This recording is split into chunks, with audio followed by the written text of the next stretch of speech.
Halo teman-teman, hari ini kita akan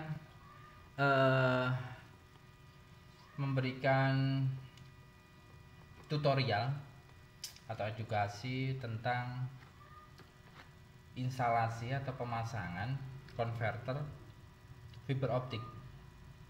Ini kebetulan saya pakai Netlink, yang kalau misalnya teman-teman beli itu sudah dapat satu paket yang A dan B, karena untuk dari sisi klien dan sisi server ini harus berpasangan A dan B. Tidak bisa kita memakai AA atau BB gitu, kita tidak bisa. Oke, langsung saja kita buka teman-teman. Oke, dalam satu paket ini kita mendapatkan dua konverter HTB 3100. Oke, bisa dilihat teman-teman, HTB 3100.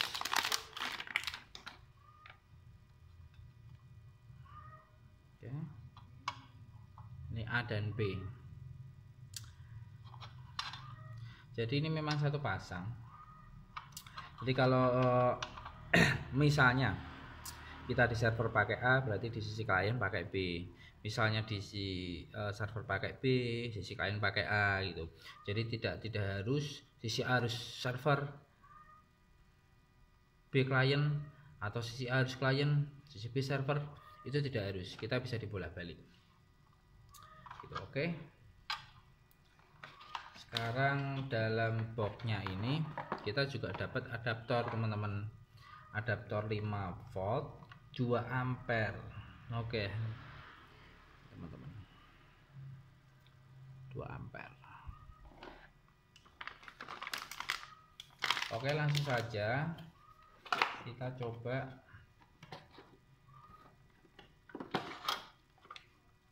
nyalakan teman-teman. Ini sisi B ya Pak teman-teman, ini sisi A. Oke, kita coba konverter fiber optik.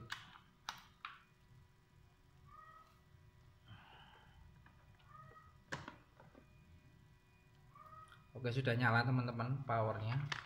Jadi kalau kita masih menyalakan power, belum ada kabel yang terkoneksi, itu dia akan nyala satu LED yang di powernya, yang di power TX paling bawah kanan ini, dia akan nyala satu aja. Oke, sama teman-teman. Jadi kalau dua-duanya dia sudah ada powernya, itu kita bisa lihat LED power di TX nya ini nyala. Ini berarti insya Allah normal. Oke,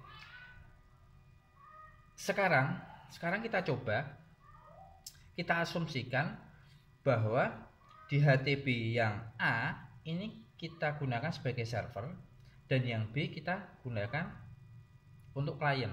Kita asumsikan seperti itu. Bentar, saya ambil kabelnya dulu. Oke, ini saya menggunakan kabel optik indoor single mode ya teman-teman. Kita coba masukkan di sisi server.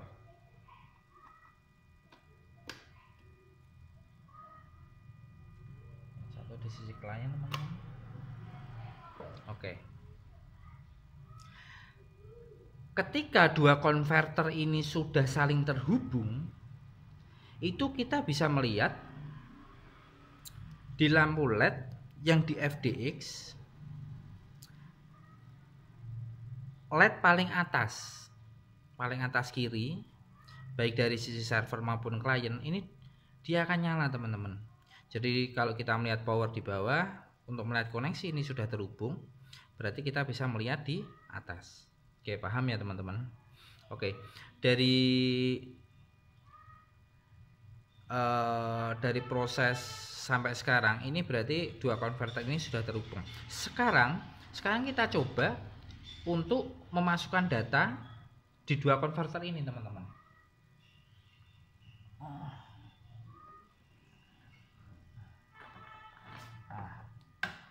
ini saya mempunyai koneksi internet. Ini jadi di sisi server ini saya masukkan koneksi internet ke LAN. Oke, teman-teman. Nah, ketika kita sudah memasukkan data internet, itu lampu LED ke-66-nya semuanya akan nyala. Dan untuk yang tengah dia akan kedap-kedip. Seperti itu, teman-teman. Oke, sekarang bagaimana cara mencoba ini? Kita coba pakai router. Oke, kebetulan sekarang saya pakai router Linksys, teman-teman. Udah lama ini, teman-teman. Kita coba pakai router Linksys.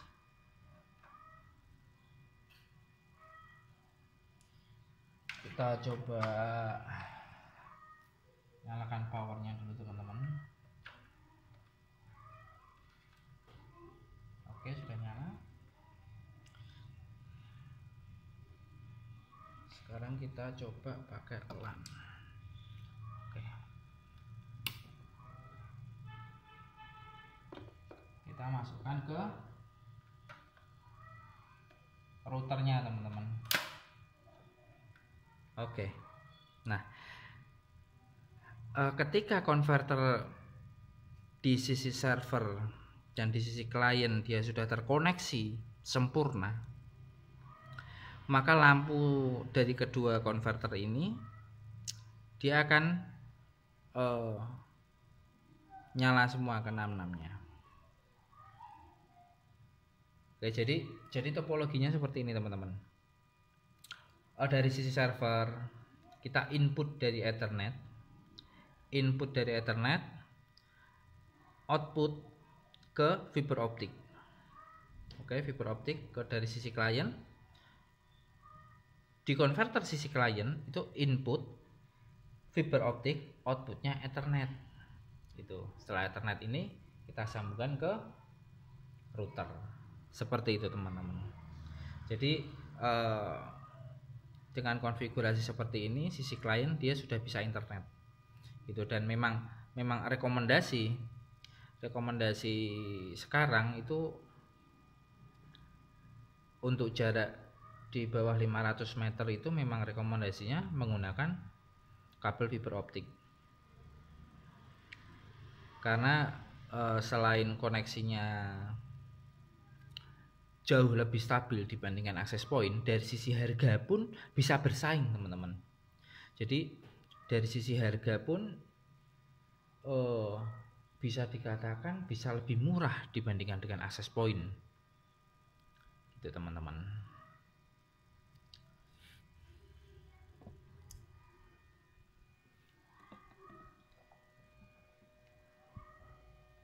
Oke, konfigurasinya seperti ini.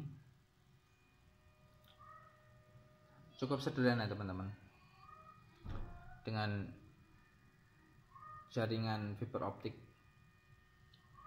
ini kita sudah bisa menyalurkan ke tetangga atau bisa dijual lagi. Mungkin kiranya itu saja video kali ini, teman-teman. Jangan lupa komen, like, and subscribe, teman-teman. Terima kasih.